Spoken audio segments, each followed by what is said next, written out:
여러분 안녕하세요. 도치경제입니다. 오늘은 한국전력의 사업보고서를 읽어보겠습니다.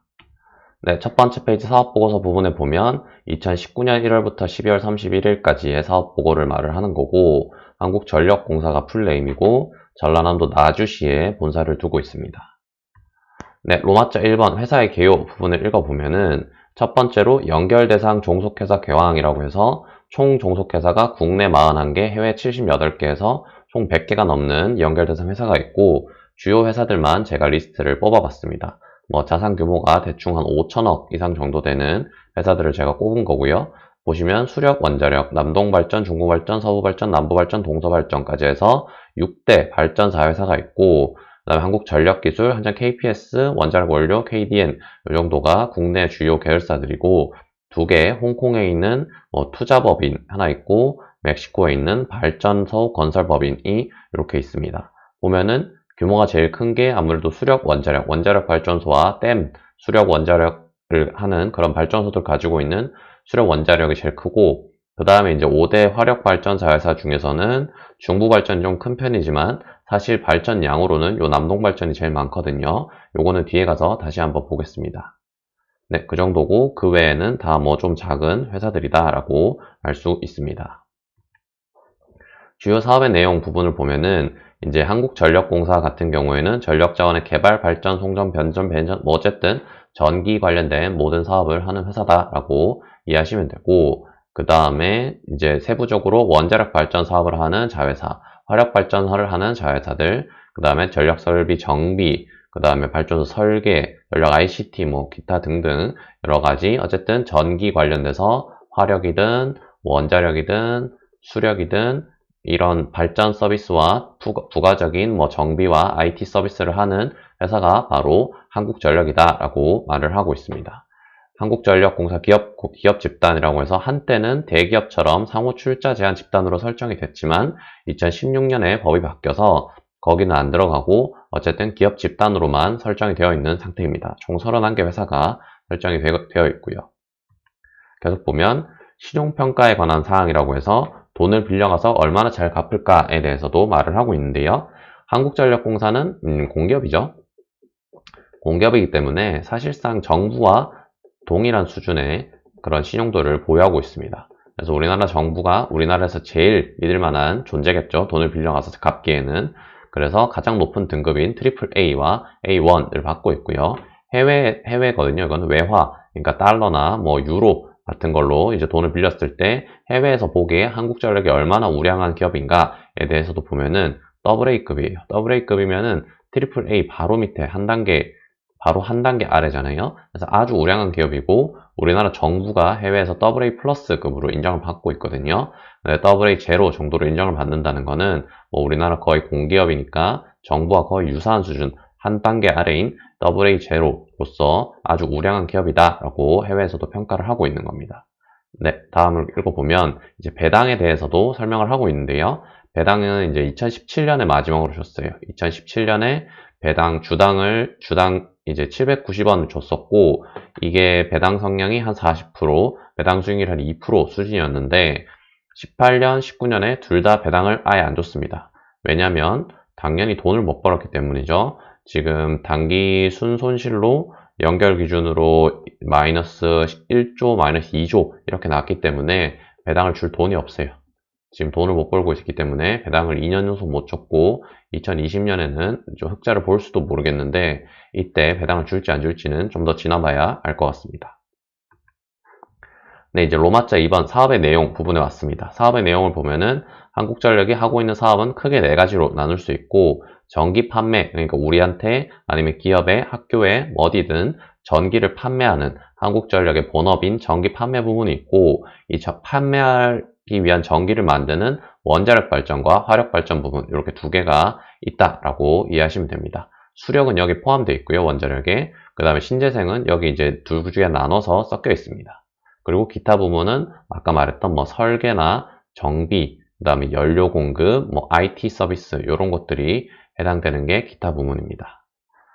네, 그 다음에 이제 뭐 주요 고객도 이제 설명을 해놨는데, 뭐 보면 전 국민한테 전기를 팔고 있고, 이제 발전해서 한국전력한테 전기를 팔면 한국전력이 다시 전 국민에 전기를 파는, 뭐 이런 구조로 설명을 하고 있습니다.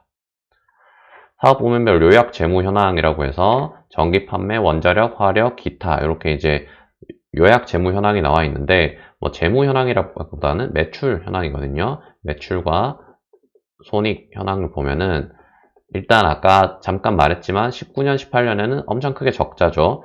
총 누계해서 마이너스 1조, 뭐 마이너스 2천억 뭐 이 정도의 적자를 이제 보고 있는데 영업이익 기준으로요. 보면은 이제 다 여기서 나오는 겁니다. 전기 판매. 이 말이 뭐냐면은 원자력이랑 화력에서 이제 어느 정도 원료에 대한 단가를 쳐서 전기 가격을 잘 받아서 흑자를 냈습니다. 화력이랑 원자력 발전에서는. 근데 한국전력이 이제 전기 판매를 할 때는 이 제가격을 받고 전기를 못 판 거예요. 그래서 전기 가격이 원료값보다 더 싸니까 이게 마이너스이라는 결과로 나타난 거거든요. 원료값이 오르면은 전기값도 올라야 되는데 전기값 오르면 아무래도 전 국민들한테 전기세를 더 부과하는 그런 좀 공익에 어긋나는 방향이 되기 때문에 그렇게 하지 못했고 결과적으로 지금 2년째 마이너스를 크게 보고 있는 상황이다라는 것을 알 수 있습니다. 17년만 해도 이제 배당 줬잖아요. 배당 한 2% 정도 줬던 해인데 이때만 해도 보면은 여기도 흑자, 그리고 전기 판매도 흑자 이렇게 났거든요. 이 말은 즉슨 이때는 원료값이 낮았기 때문에 전기를 팔아도 마진이 많이 남았는데 18년, 19년에 원료값이 폭등하면서 전기를 팔아도 원료값도 못 건지는 그런 상황이 됐다. 이렇게 설명하고 있는 겁니다. 네, 계속 보면 이제 사업 부문별 현황 및 영업 계획이라고 해서 좀 더 자세하게 설명을 하고 있는 거에 있어서 가져와 봤습니다. 우리나라 같은 경우에는 산업용이 55%로 가장 전기를 많이 쓰고 있고 그 다음에 일반용 22%, 주택용 14%, 기타 부문 8% 이렇게 점유를 하고 있다라고 말을 하고 있고요. 한국전력공사는 사실상 대부분을 판매하고 있는 독점 기업이다. 우리나라 전기 판매는 독점적 시장이기 때문에 한국전력이 우리나라 전기 판매 시장에서 독점을 하고 있다라고 설명하고 있는 겁니다. 그 다음에 전력산업의 성장성을 보면은 16년, 17년, 18년 계속 이제 전기를 더 많이 썼어요. 연평균 뭐 크진 않지만 그래도 꾸준히 성장을 하다가 19년에 마이너스 1.1%로 전기를 좀 덜 쓰는 그런 상황이 된 겁니다. 전기 같은 경우에는 산업의 경기 사이클과도 민감하거든요. 보면은 산업용이 이제 제일 높잖아요. 이 말은 즉슨 공장이 많이 돌면 돌수록 전기를 많이 써야 돼서 이렇게 많이 쓰다가 경기가 좋을 때는 경기가 나빠지면 공장이 안 도니까 전기 소비도 같이 줄어드는 그런 현상을 보여주고 있어서 뭐 2019년에 전기 소비가 좀 줄었다는 거는 경기가 조금 안 좋았구나 라는 거를 알 수 있는 겁니다. 그 다음에 한국전력이 신규 사업 같은 걸 또 투자를 하고 있는데 뭐 해외 원자력, 해외 화력, 해외 가스복합 여러 발전 사업을 투자하고 있고 송배전 그러니까 뭐 전기를 발전소에서 소비지까지 전달하는 그런 송배전 사업도 하고 있고 신재생 발전도 역시 하고 있습니다. 스마트 그리드는 뭐 차세대 전력 시스템이라고 해서 뭐 이제 전기를 어떻게 하면 더 효율적으로 친환경적으로 쓸까 이런 고민을 하는 사업인 거고 그 다음에 요즘 핫한 전기차 충전 인프라, 전기차의 주유소 격인 전기차 충전소를 만드는 거고 그 다음에 에너지 산업 펀드 이제 에너지 산업에 투자하는 펀드 금융업에도 열심히 이제 투자를 하고 있고 국내 신재생 에너지 역시 한국전력이 투자하고 있다 이렇게 말을 하고 있고요. 그래서 총 8가지 핵심 전략 기술을 개발해서 아까 같은 신사업에 투자를 하고 있다 이렇게 말을 하고 있는데요. 에너지 플랫폼 요거는 이제 뭐 IT 관련된 이야기인 것 같고 디지털 전력 시스템 역시 뭐 비슷한 이렇게 효율성을 추구하기 위해서 뭐 이런 IT의 힘을 빌린다 이런 이야기고 그리드 ESS는 뭐 스마트 그리드 관련해서 저장 장치죠. ESS는 이런 기술을 개발하는 그래서 효율을 이제 극대화시키는 이런 이야기를 하고 있는 거고 신재생 에너지 관련 기술, 그다음에 에너지 효율 관련 기술도 역시 계속 투자하고 있고 청정 이제 환경을 생각하는 에너지 기술, 그다음에 슈퍼그리드 역시 스마트 그리드의 확장판 다국가 간 그러니까 국가 내가 아닌 다국가 간의 그런 스마트 그리드 시스템을 만드는 거고 액티브 전력망 역시 상호 교환, 양방향 소통을 통해서 역시 효율적으로 대응을 하기 위해서 이런 시스템을 개발해서 전반적으로 친환경 테마로 신기술을 많이 투자하고 있구나라는 것을 알 수 있습니다. 친환경과 전기를 아껴 쓰는 효율성 관점이라고 보시면 될 것 같습니다. 네, 그 다음에 한국 수력 원자력, 수력 발전과 주력 원자력 발전을 종사하고 있는 원자력 부문에서 또 정보가 있어서 가져와 봤는데요. 한국수력 원자력이 발전량 기준으로 우리나라 전체에서 한 4분의 1 정도를 차지하고 있습니다. 전체 발전량에서. 타 회사는 이제 화력발전 5대 회사겠죠. 여기가 한 4분의 3 정도 되고 수력 원자력만 4분의 1 정도를 차지하고 있는데 발전량을 보면은 17년에는 대충 한 15만 3천 기가와트시였는데 18년 확 줄었어요. 그러다가 19년 다시 올린. 요게 이제 왜냐면은 좀 정치적으로 이슈가 있었던 탈원전 때문인데요. 문재인 정권이 17년에 집권을 하면서 탈원전을 밀어붙여서 18년에 원전 발전이 확 줄었습니다. 굉장히 많이 줄었죠. 3%포인트 가량 비중이 줄었으니까. 그 다음에 이제 18년 줄여보니까 한국전력이 적자가 엄청 심해졌어요. 적자가 수조 원대 적자가 나는 걸 보고 아, 이건 좀 무리를 했구나 싶어서 좀 더 점진적으로 줄여나가자 이런 방향에서 19년에 다시 원전 발전량을 늘려서 17년보다는 좀 낮지만 그래도 18년 대비 확 늘려놓은 이런 상황입니다. 네, 계속 이제 화력발전 부문도 보면은 아까 말씀드렸던 5대 자회사가 있는데요. 남동, 중부, 서부, 남부, 동서 이렇게 있고 얘들이 이제 설비 용량을 보면은 시장 점유율 기준으로 남동 발전이 제일 크죠. 아까 자산 규모는 중부 발전이 제일 컸는데 오히려 발전량은 제일 낮고 여기 이제 발전량이 제일 많은 건 남동 발전. 그 다음에 거래 금액으로도 역시 남동 발전이 1등이구나 라는 거를 알 수 있습니다. 근데 보면은 발전량은 수력 원자력이 26%인데 거래 금액은 18%밖에 안 되잖아요. 이 말은 뭐냐면은 발전하는 단가가 화력 발전이 더 비싸다. 원자력이 더 싸기 때문에 더 많이 생산함에도 전기를 더 싸게 팔고 있다라고 이해하실 수 있는 겁니다.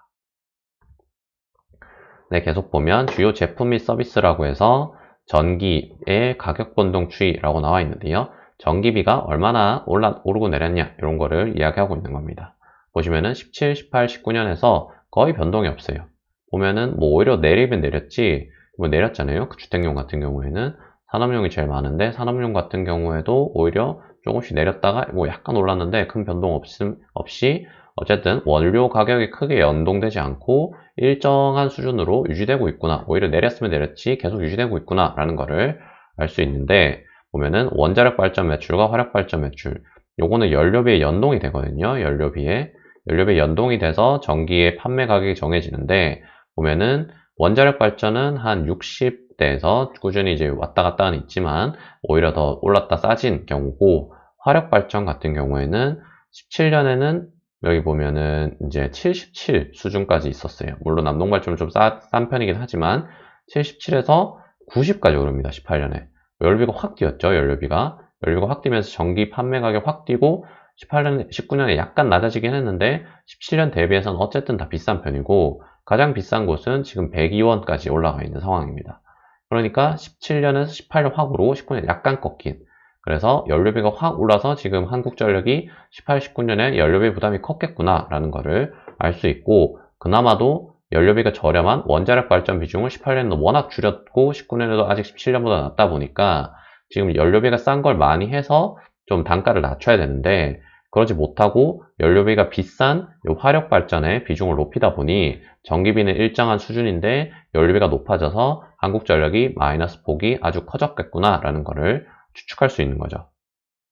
네, 계속 보면 원재료 등의 구입 현황이라고 해서 구체적으로 어떤 원재료들을 얼마에 구입했느냐에 대해서 말을 하고 있는 겁니다. 한국전력이 이제 전기 판매 부문은 전기를 얼마에 사왔느냐인 거니까 뭐 이거는 이제 뭐 큰 의미가 없고 원자력 발전 역시 원자력 발전의 원료를 얼마에 사왔느냐라고 하는 건데 뭐 큰 이제 비중적으로 크지 않기 때문에 중요한 화력 발전 부분을 좀 설명을 드리겠습니다. 화력 발전은 크게 유연탄과 LNG, 그 다음에 기타 신재생 에너지들이 쭉쭉쭉 있는데 보통 유연탄이 제일 많이 써요. 석탄 화력 발전이 아직도 많기 때문에 뭐 무연탄, 유연탄 여러 가지 있지만 어쨌든 가격이 좀 저렴한 유연탄을 많이 쓰고 뭐 글렌코어 같은 해외에서 많이 사오고 있죠. 보면은 대충 한 3조 원 정도 남동 발전만 3조 원 정도 구매를 하고 있고 중부 발전은 해외 유연탄으로 한 1.8조, 그 다음에 LNG도 한 1조 수입을 하고 있고 그 다음에 뭐 한국 서부 발전, 남부 발전, 동서 발전 모두 유연탄, 뭐 여기도 유연탄을 가장 뭐 수조원, 1조, 2조 원 정도로 계속 수입을 하고 있습니다. 보면은 가격이 17년보다 18년 훨씬 올랐다가 19년 약간 떨어지고, 여기도 17년보다 18년 훨씬 올랐다가 떨어지고, 여기도 확 올랐다가 약간 떨어지고, 여기 많이 떨어졌네요. 어쨌든 그 다음에 여기도 확 올랐다가 좀 떨어지고, 이런 식으로 다 흐름이 비슷하죠. 다 유연탄을 사오니까 다 그런 거고, LNG 같은 경우에는 가격이 오히려 지금도 19년까지도 계속 올랐습니다. 이러니까 화력 발전에 있어서 주요 원료인 유연탄과 LNG 원료 가격이 모두 올랐기 때문에, 역시 계속 말씀드리지만 어제 18, 19년에는 연료비 부담이 컸다라고 이해할 수 있는 거죠. 그 다음에 좀 특이한 게 뭐 바이오매스나 우드펠릿 이런 것들은 신재생은 아니지만 화력 발전에 좀 청정 연료라고 해야 되나요? 이런 것들이거든요. 어쨌든 이런 것들도 수입을 해서 쓰고는 있구나라는 것을 알 수 있습니다. 네, 그 다음에 주요 원재료의 가격 변동 추이라고 해서 아까 이제 요런 흐름이 나와야 되는데, 보겠습니다. 유연탄과 LNG, 유연탄 보면은 요렇게 지금 요렇게 돼 있죠. 그 다음에 요것도 요렇게 그 다음에 여기도 역시 요렇게 뭐 다 비슷하겠죠. 똑같은 유연탄이니까 어디서 사오는지가 좀 다르긴 하겠지만 어쨌든 뭐 비슷한 가격 흐름을 보여주고 있다라고 이해할 수 있습니다. 네, 그 다음에 이제 생산 설비의 현황이라고 해서 수력, 원자력 생산 설비에 대해서 좀 가져와 봤는데요. 사실 이거보다 훨씬 많아요. 이거보다 많은데 변동이 있는 것만 제가 체크를 해서 추려왔습니다. 보면은 17년에 이제 18년에 가동 중단, 그 다음에 18년에 또 가동 중단, 그다음에 이건 19년에 새로 운영을 한 거고, 이것도 19년에 가동 중단, 뭐 이렇게 원자력 발전소들이 몇 개 가동 중단을 하면서 원전 발전량이 줄었습니다. 18년에 확 줄었죠. 원자력 소개 확 줄었다가 19년에 요거 새로 하고 기존에 있던 것들도 확 늘리면서 다시 원상회복을 시켜놓은 상태고, 수력이나 양수 발전, 신재생 발전 같은 경우에는 비중이 아주 미미하고, 특히 신재생 같은 경우에는 거의 뭐 없는 거나 마찬가지인 그런 상황이다라고 이해할 수 있습니다. 가동률 같은 경우에도 원자력이 이제 71%, 19년에도 아직 71% 수준밖에 안 되고, 그 다음에 수력이나 양수lượng 낮은 이유가 여기는 여름에만 풀로 이제 가동을 하잖아요. 비가 많이 와야, 물이 많아야 댐의 그런 가동 범위를 이제 풀로 채워서 할 수 있기 때문에 이건 어떻게 보면 되게 당연한 거고, 신재생 에너지 같은 경우에도 뭐 가동률이 그렇게 높진 않은 상황이구나 라는 것을 이해할 수 있습니다. 네, 그 다음에 이제 매출에 관한 사항이라고 해서 매출이 어떻게 나오느냐, 전기가 이제 어떻게 구성되어 있느냐, 이런 거 보는 건데, 뭐 아까 말했던 겁니다. 산업용이 가장 높고, 그 다음에 일반용, 주택용, 이 정도가 높다라고 이해할 수 있습니다. 네, 그 다음에 전력 시장의 거래 구조에서 어떻게 판매가 되느냐 보면은 수력 원자력과 발전자회사, 5개 발전사 회사가 있죠. 뭐 남동, 동서 이런 애들. 그런 애들이 전기를 입찰로 전력거래소, 여기가 한국전력이죠. 한국전력의 전기거래소에 전기를 팔면은 이 한국전력이 요거를 도매상처럼 전기를 다 사모아서 다시 송배전 사업자 한국전력공사죠. 역시 똑같이 여기를 거쳐서 최종 소비자 우리한테 전기를 팔게 되는 구조인 겁니다. 네, 이런 구조는 뭐 계속 설명드려도 이제 계속 설명드렸기 때문에 충분히 이해하셨을 거라고 믿고요. 넘어가 보면 수주 상황이라고 해서 UAE의 원전, 여기가 바라카라고 많이 들어보셨죠? 여기가 2009년에 수주한 원자력 발전, 해외 원자력 발전소거든요.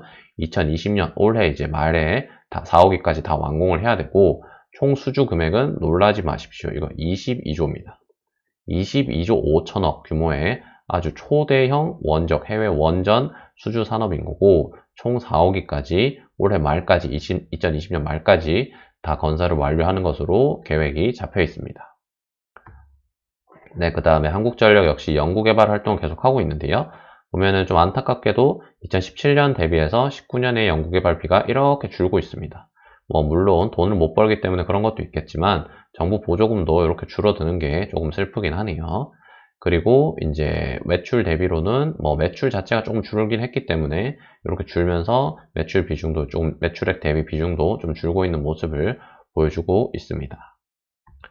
네, 그 다음에 드디어 노마트 3번 재무에 관한 사항이라고 해서 재무제표를 제가 간략하게 가져와 봤는데요. 보면은 이제 한전이 18년, 19년, 이때가 19년이거든요.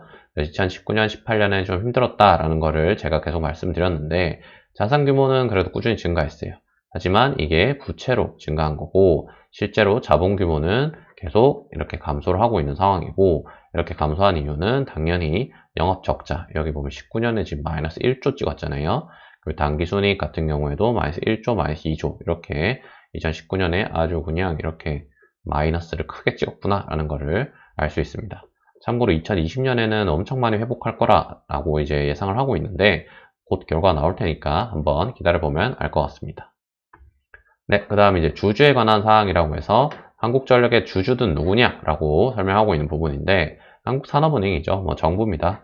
대한민국 정부랑 산업은행이 과반의 지분을 이미 가지고 있고, 여기 플러스 국민연금까지 하면은 뭐 이미 한 60% 정도의 지분을 가지고 있는 게 바로 우리나라의 정부다라고 말을 하고 있는 거고요.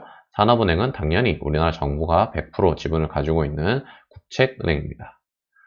네, 그 다음에 5% 이상 주주, 아까 말씀드렸던 국민연금이 7%를 가지고 있어서, 뭐 아까 51%에 플러스 7 거의 8%네요. 그러면은 59% 정도를 우리나라 정부가 직간접적으로 보유하고 있구나라는 것을 알 수 있습니다. 그리고 저희 같은 소액 주주들은 숫자, 이제 절대적인 주주 숫자로는 99.99%지만 지분 자체는 40% 정도밖에 못 가지고 있다라고 설명을 하고 있는 거고요. 네, 이제 그 다음 로마자 8번 임원 및 직원에 관한 사항 부분에 왔습니다. 한국전력은 총 23,000명 정도의 정직원이 있고, 소속 외 근로자가 7,500명 정도에서 총 3만 명 정도가 일을 하고 있는 아주 큰 기업 집단이구나 라는 것을 알 수 있습니다.